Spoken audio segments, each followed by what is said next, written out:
And Hillary Clinton shockingly argued that the media isn't doing enough to paint Trump as the threat. I don't understand why it's so difficult for the press to have a consistent narrative about how dangerous Trump is. The late, great journalist Harry Evans, one time said that, journalists should, really try to achieve objectivity. And by that, he said, I mean, they should cover the object. Well, the object in this case is Donald Trump.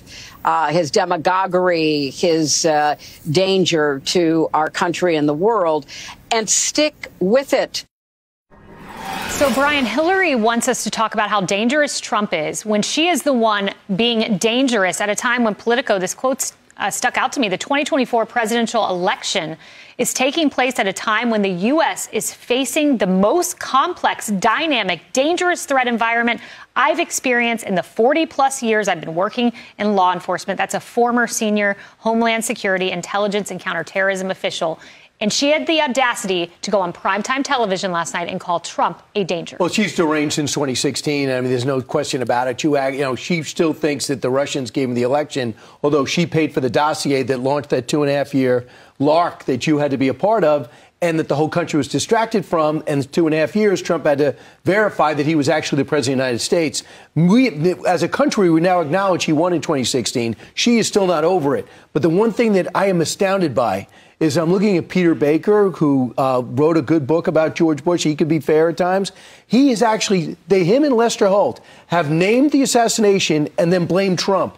They cite the assassination and then blame Trump for it. They don't see anything on the other side that leads to this. Democracy is over. Our last election, this is Hitler. He wants to be a dictator. Those are the things that incite this type of anger, and that's the rhetoric. But how do you blame Trump for that? It's incredible to me. And on the next day. Speaking of some of that language that analogizes Trump to Hitler, I think our viewers need to re-see this. This was pre-assassination attempt. Watch McCaskill, watch Goldman.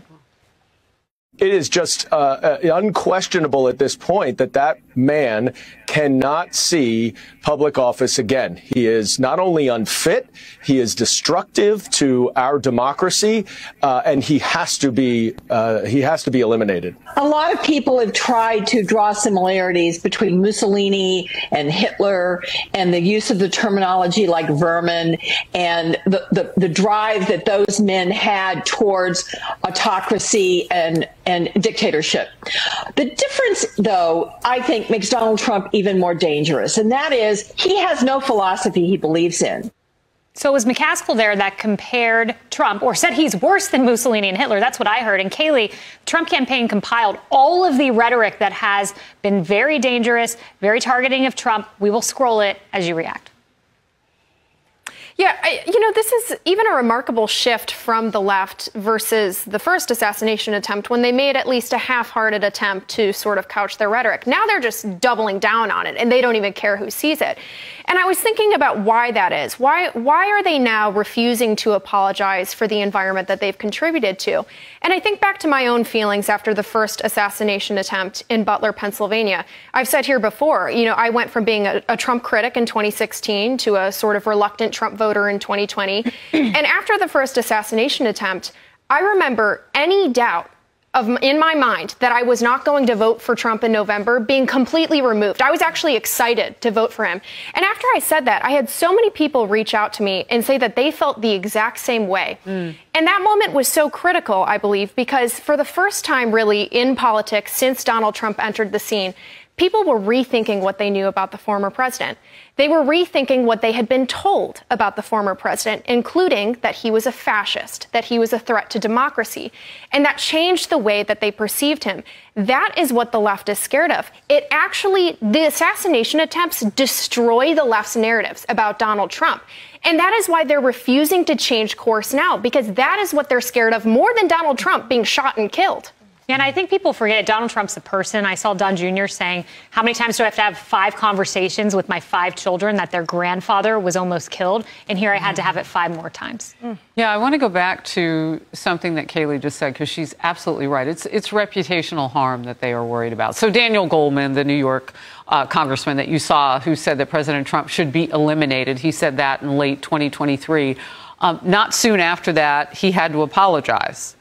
And he didn't say what we all might think. He didn't replace the word right away and say, oh, I meant this E word, not eliminated. He just said he misspoke. He used the wrong word. I want to know what replaces eliminated in that sentence. Like, I put some effort into it. In fact, we'll wait. It's been almost a year. I'm still waiting to hear it.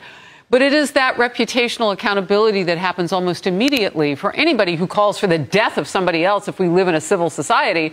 And I'm guessing that Democrats must feel that. They must be feeling it now. But they've thrown that care about it out the window. And so my question is, what really are the stakes for Democrats? It's not about democracy. We saw what they did at the top of their ticket and put Kamala Harris over Joe Biden after one debate.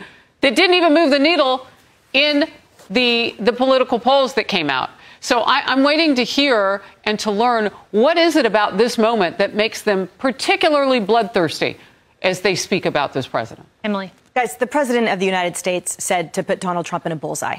Period. End of statement. There you go. And then we have the former Secretary of State saying, calling to action the media to amplify that. End of story. Yeah, exactly. There's rhetoric that's normal in political discourse. We will fight. We're going to win. And then there is, you are a threat to the entire American political system, which is what the left has said repeatedly. All right, coming up for the first time, David Muir is speaking out and firing back about the criticism over ABC's presidential debate. That's next.